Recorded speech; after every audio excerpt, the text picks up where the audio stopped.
बिना डॉक्टर के पास जाए अपनी बीमारियों को घर में ही बिना पैसों के कैसे ठीक करना है, ये आज की बौद्ध कहानी की मदद से हम जानेंगे। तो चलिए दर्शकों, कहानी की शुरुआत करते हैं। हमारा शरीर वो साधन है जो हमें मुक्ति के द्वार तक लेकर जाता है। यही हमारा सबसे बड़ा साथी होता है।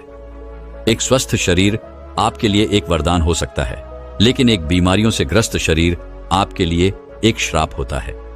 ऐसा शरीर आपको जिंदगी भर दुखी रखेगा, चाहे आपके पास कितना ही धन क्यों ना हो। अगर आपका शरीर बीमारियों से ग्रस्त है तो वह धन आपके किसी काम का नहीं रह जाएगा, क्योंकि आप अपने धन का भोग ही नहीं कर पाएंगे। एक सन्यासी अपने शिष्यों को इसी प्रकार के उपदेश दे रहे थे। सन्यासी ने उनको बताया कि बहुत सारे योगी पहाड़ों में जाकर कठिन तप करते हैं, बहुत दिनों तक भूखे रहते हैं, व्रत करते हैं। वह ऐसा इसीलिए करते हैं ताकि वह अपने शरीर को मजबूत बना सकें, ताकि उनका शरीर लंबे समय तक जीवित रह सके और वह लंबे समय तक जीवित रह के मुक्ति के द्वार खोल सके। जब सन्यासी अपने शिष्यों को यह सब बता रहे थे, तब वहां पर एक बुजुर्ग आदमी अपने जवान बेटे को लेकर उनके पास पहुंचा। बुजुर्ग आदमी की आंखों में एक चमक थी, उसके चाल में एक सफलता थी और उसके पूरे व्यक्तित्व से एक तेज निकल रहा था जो सबको अपनी ओर आकर्षित कर रहा था। लेकिन उसका जवान बेटा उसके बिल्कुल विपरीत था। उसके चेहरे पर कोई तेज नहीं था, उसके चाल से वो थका थका लग रहा था। उस जवान युवक को देखकर ऐसा लगता था जैसे सारे संसार की विपत्ति उसी के कंधों पर आ गई हो। उसमें जवानी के कोई लक्षण दिखाई नहीं दे रहे थे। वह ऐसा प्रतीत हो रहा था जैसे जवानी में ही उसे बुढ़ापा आ गया हो। आश्रम के शिष्यों की तरफ बिना कोई ध्यान दिए वो बुजुर्ग आदमी अपने बेटे को लेकर उस सन्यासी के पास पहुंच गया। उन्होंने सन्यासी से हाथ जोड़कर प्रार्थना की कि आजकल के युवा बच्चों में कोई तेज नहीं बचा है, सब में बुढ़ापा पहले से ही आ गया है। लेकिन अगर मैं अपनी बात करूं तो आज बुढ़ापे में भी मुझे कोई बीमारी नहीं है, मैं बिल्कुल स्वस्थ हूं।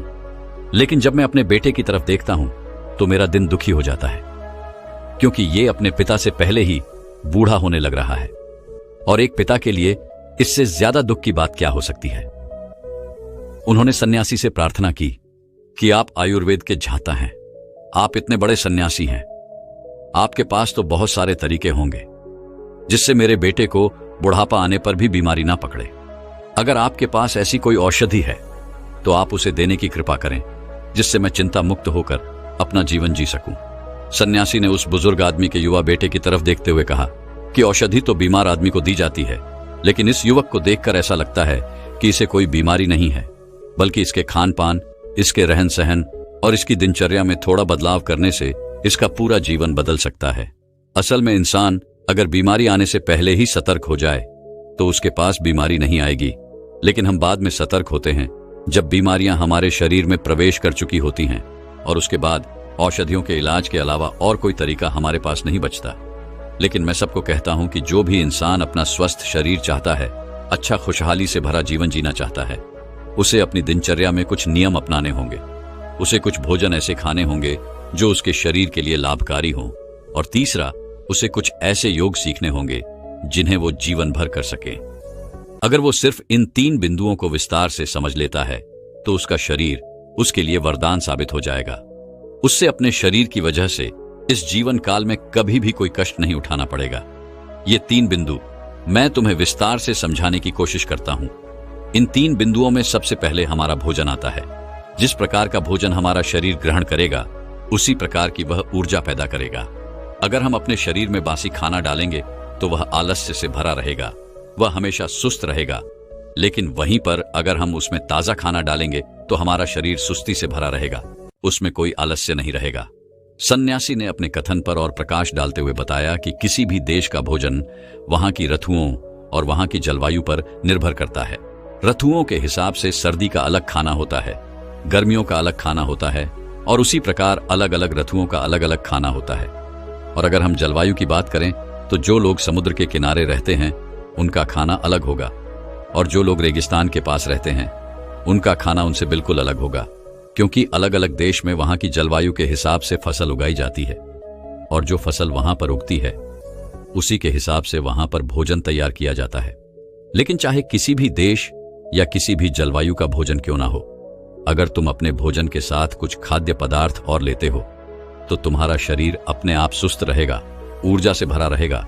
उदाहरण के लिए मैं तुम्हें बताना चाहता हूं कि खाने के साथ गाय का देसी घी बहुत ही लाभकारी होता है, लेकिन जरूरत से ज्यादा घी खाना भी नुकसानदायक हो सकता है।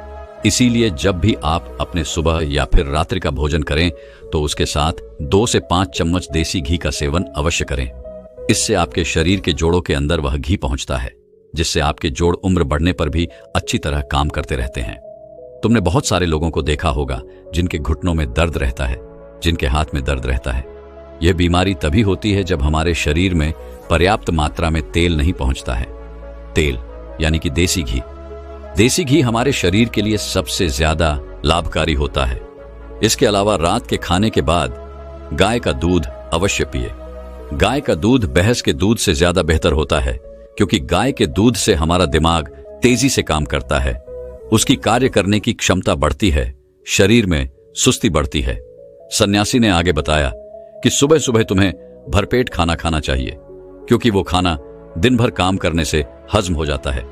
लेकिन रात में अगर भरपेट खाना खाया जाता है तो हमारा शरीर नींद में जाने के बाद उसको खाने को अच्छी तरह से हजम नहीं कर पाता, और इसी वजह से कुछ लोगों का पेट सुबह सुबह अच्छे से साफ नहीं हो पाता है। और जब पेट अच्छे से साफ नहीं होता, उसी से बहुत सारी बीमारियों का जन्म होता है। सन्यासी ने सभी शिष्यों को चेतावनी देते हुए कहा कि हफ्ते में कम से कम एक दिन बहुत ही हल्का खाना जरूर खाएं, या हो सके तो व्रत भी धारण कर लें, क्योंकि एक दिन खाना न खाने से या कम खाना खाने से हमारा कोई ज्यादा नुकसान नहीं होगा, लेकिन फायदा यह होगा कि हमारे पाचन तंत्र को एक दिन के लिए आराम जरूर मिल जाएगा। जो पाचन तंत्र सुबह शाम दिन रात 24 घंटे 365 दिन काम करता रहता है, उसे कम से कम सप्ताह में एक दिन कम से कम आराम तो जरूर देना चाहिए, ताकि वह अपना कार्य आसानी से, अच्छे से और लंबे समय तक कर सके। भोजन के बाद बात आती है नियमों की। कुछ नियम हमें अपनी दिनचर्या की जिंदगी में जरूर अपनाने चाहिए, और उसमें से सबसे पहला नियम है समय से खाना। जो लोग समय से भोजन नहीं करते हैं, उनके अवचेतन मन के पास कोई स्पष्ट संदेश नहीं पहुंचता है, और इसीलिए उनका अवचेतन मन उनके पाचन तंत्र के पास एक स्पष्ट संदेश नहीं पहुंचा पाता कि इस खाने को पचाने का कार्य करो। और वहीं पर दूसरी तरफ जो लोग समय से भोजन करते हैं, वो उनके अवचेतन मन के पास एक स्पष्ट संदेश पहुंचता है कि यह समय खाना खाने के लिए बना है, और इसीलिए उनका अवचेतन मन उनके पाचन तंत्र को पचाने के कार्य में लगा देता है। हम सबको पता है कि हमारा अवचेतन मन स्पष्ट संदेशों में काम करता है। अगर हम उसके पास स्पष्ट संदेश भेजेंगे तो वो हमारे शरीर को ठीक करने में अद्भुत कार्य करेगा। दूसरा नियम जो शरीर को स्वस्थ बनाने के साथ साथ उसे बलशाली भी बनाता है, वह है अपने शरीर की अच्छे तेल से मालिश करना। कम से कम सप्ताह में एक बार अपने पूरे शरीर की अच्छे तेल से मालिश जरूर करें। उससे हमारी त्वचा के जितने भी खत्म हो चुके या मरे हुए कीटाणु होते हैं, वो त्वचा पे से दूर हट जाते हैं, और हमारी त्वचा में एक नई स्फूर्ति, एक नई ताजगी पैदा होती है, और वो ताजगी हमारा आलस्य खत्म कर देती है। शरीर पर अच्छे तेल की मालिश करने का एक और फायदा होता है, उससे हमारा शरीर आकर्षक बना रहता है, हमारा शरीर युवा बना रहता है। अगला नियम आपके जीवन से तनाव को पूरी तरह से गायब कर सकता है। इस नियम का जो भी पालन करता है, उसके पास बीमारी दूर दूर तक नहीं भटकती। वह नियम है समय से सोना और समय जागना। आपको यह नियम बड़ा ही साधारण सा लगा होगा। आपको यह लग रहा होगा कि इस नियम के बारे में तो हम सब जानते हैं, लेकिन आप समय से सोने और समय से जागने के अद्भुत फायदे अगर जान लेंगे तो विश्वास कीजिए, आप अपने आप ही इस नियम का अनुसरण करने लग जाएंगे।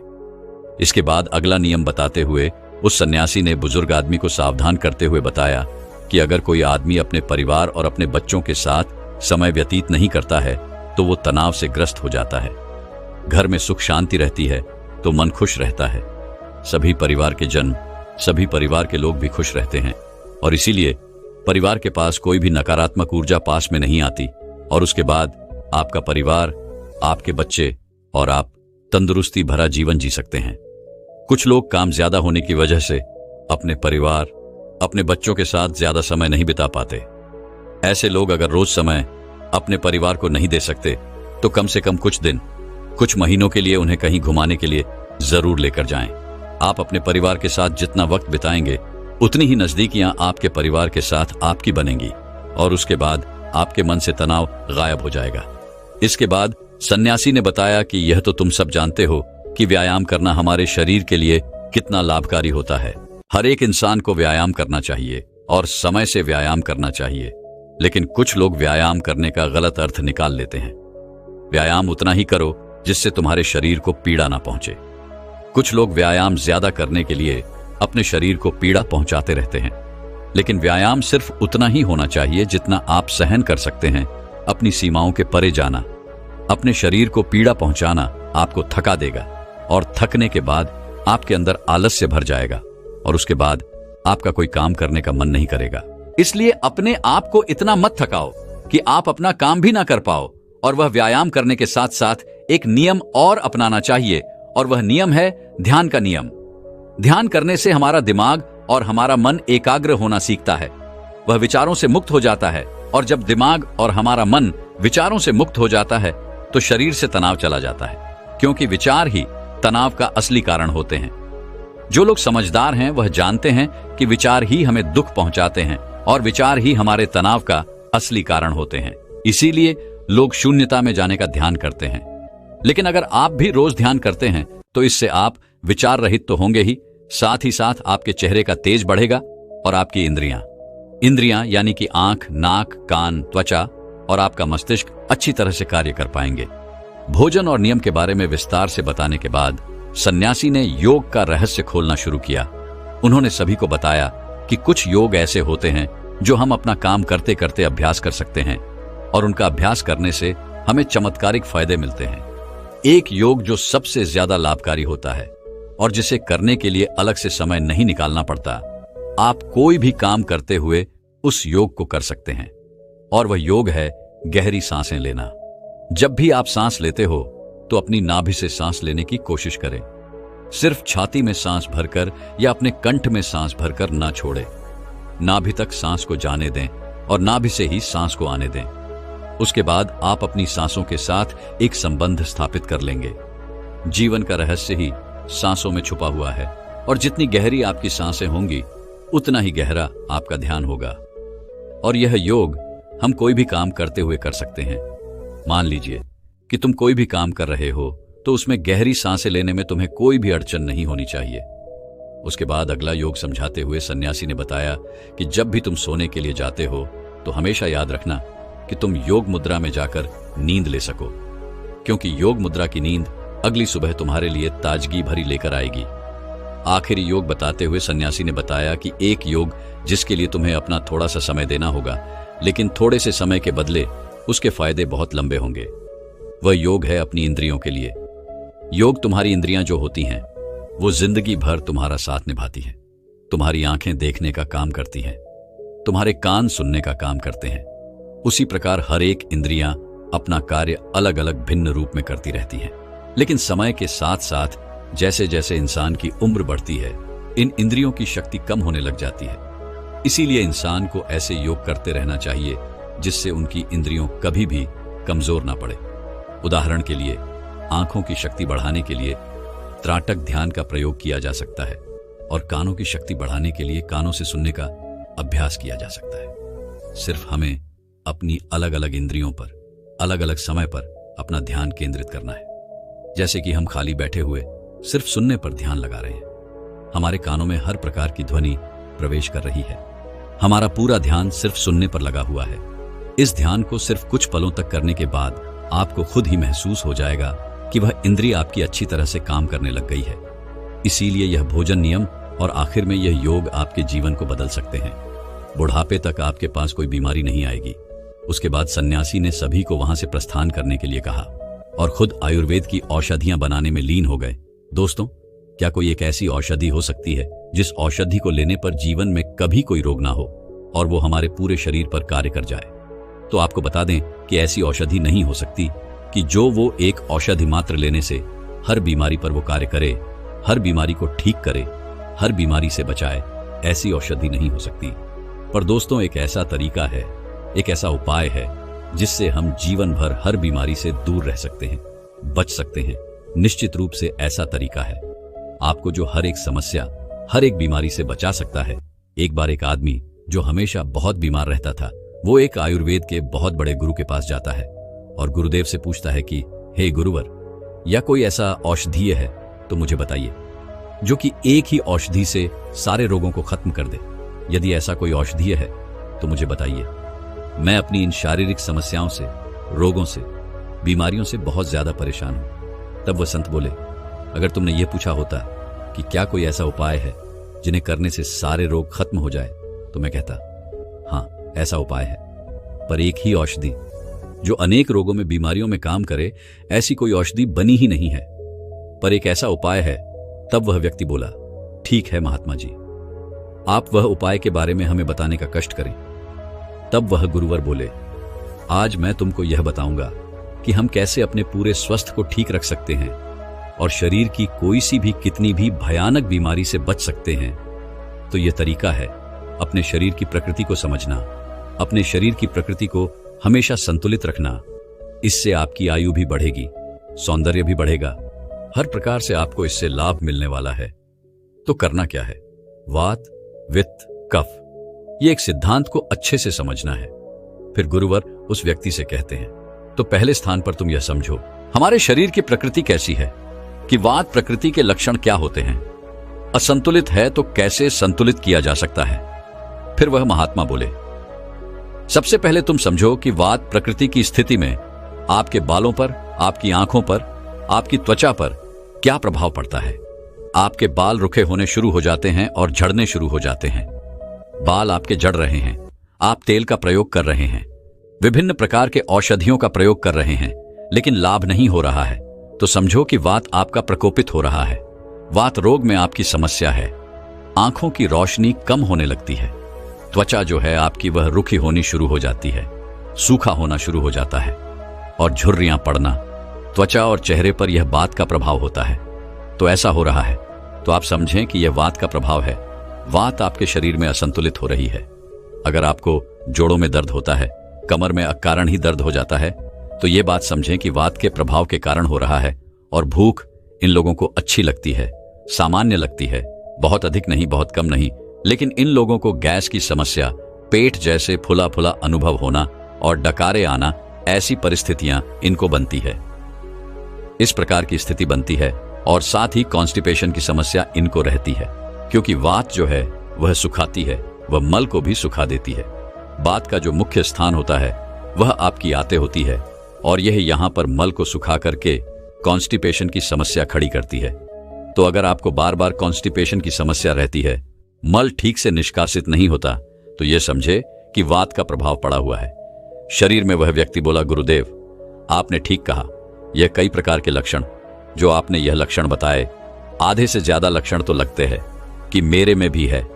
तभी गुरुवर कहते हैं, तो ठीक है, तो तुम यह समझो कि मन की स्थिति कैसी रहेगी। मन चंचलता वाला रहेगा, यह चंचल रहेगा, ठहरेगा नहीं, बार बार अलग अलग स्थानों पर जाएगा। वह ध्यान का अभ्यास करें और अपने काम में एकाग्र रहने की कोशिश करें।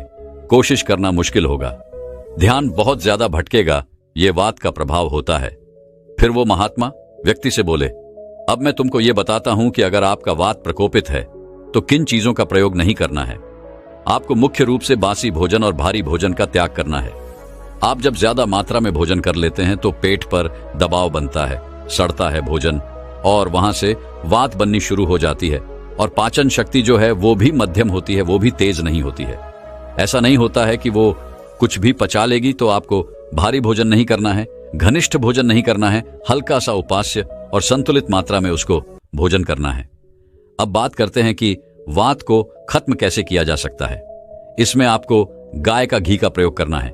गाय के देसी घी का आप प्रयोग करते हैं तो इससे आपका वात का प्रभाव कम होता है। और साथ ही साथ तिल का तेल प्रयोग करें। तिल का तेल आप भोजन में प्रयोग कर सकते हैं। तिल के तेल की आप शरीर में मालिश करते हैं तो वो भी उपयोगी होगा। और तिल के तेल को आप रात्रि में सोने से पहले 1 चम्मच की मात्रा में लेते हैं तो वो कॉन्स्टिपेशन के लिए भी अच्छा है और आपके वात के प्रभाव को शांत करने के लिए भी अच्छा है। व्यायाम इसमें कितना करना है? बहुत ज्यादा व्यायाम नहीं करना होता, बस हल्का व्यायाम करते हैं तो वात की स्थिति में लाभ होता है। अब आगे बढ़ते हैं कि अगर पित्त की लक्षण हो तो उसे कैसे संतुलन करते हैं, क्या करना है। तो पित्त की लक्षण में बाल सफेद होते हैं, वात की स्थिति में बाल झड़ते हैं। तो पित्त की स्थिति में बाल सफेद होते हैं। बाल अगर आपका सफेद हो रहे हैं तो समझे कि पित्त का प्रभाव आप में बढ़ा हुआ है। त्वचा पर किल, मुहासे, फोड़े, फूंसी का समस्या, विमल का समस्या इन लोगों में ज्यादा रहता है। साथ ही साथ जो ये भोजन करते हैं और अगर मिर्च मसाले वाली सब्जी ज्यादा होगी तो इससे उसे अत्यधिक नुकसान होता है। तो मिर्च मसालों का त्याग करना है। फास्ट फूड, जंक फूड, बहुत ज्यादा तेल में तली हुई चीजें, इन लोगों को त्याग करना होता है। अगर अच्छा सुपाच्य भोजन करते हैं तो ही इनको लाभ होगा। अगर आपको एसिड बहुत बनता है, डकार बहुत आती है, खट्टी डकार आती है, तो ऐसा समझे कि आपका पित्त प्रकोपित है। पित्त की समस्या है तो पाचन की शिकार हो सकते हैं। तो ऐसे में आपको सबसे पहले ध्यान देना होगा आहार में आपको ध्यान रखना होगा।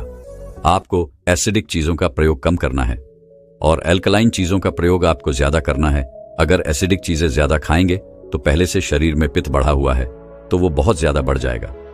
तो आपको एल्कलाइन चीजें जैसे सब्जियों का प्रयोग, हरा भरा साग का प्रयोग, फल फलों का प्रयोग ज्यादा करना है। नारियल पानी पीते हैं, जूस पीते हैं, पेटे का जूस पीते हैं, लौकी का जूस पीते हैं, ऐसी चीजें अगर आप लेते हैं तो अगर आपको पित्त की समस्या है तो आपको वो बहुत जल्दी ठीक होनी शुरू हो जाएगी। अगर शुगर है तो ठीक होना शुरू हो जाएगा। इस समस्या में एसिडिक डाइट को आपको छोड़ना है और एल्कलाइन डाइट को आपको बढ़ाना है। बहुत ज्यादा भूख नहीं लगेगी लेकिन सामान्य से अच्छी भूख लगेगी। लेकिन ये समझे आप जो है आप कफ प्रकृति के हैं। अगर कफ प्रकृति है तो जो आप खाएंगे उससे आपका वजन बहुत तेजी से बढ़ने लगेगा। आप में ओबेसिटी की समस्या रहने वाली है। खांसी जुकाम की समस्या रहती है। ओबेसिटी के कारण होने वाली जो बीमारियां हैं जैसे कि डायबिटीज जैसे समस्या रहने की प्रधानता रहती है। कफ प्रकृति के व्यक्तियों में अधिक रहती है।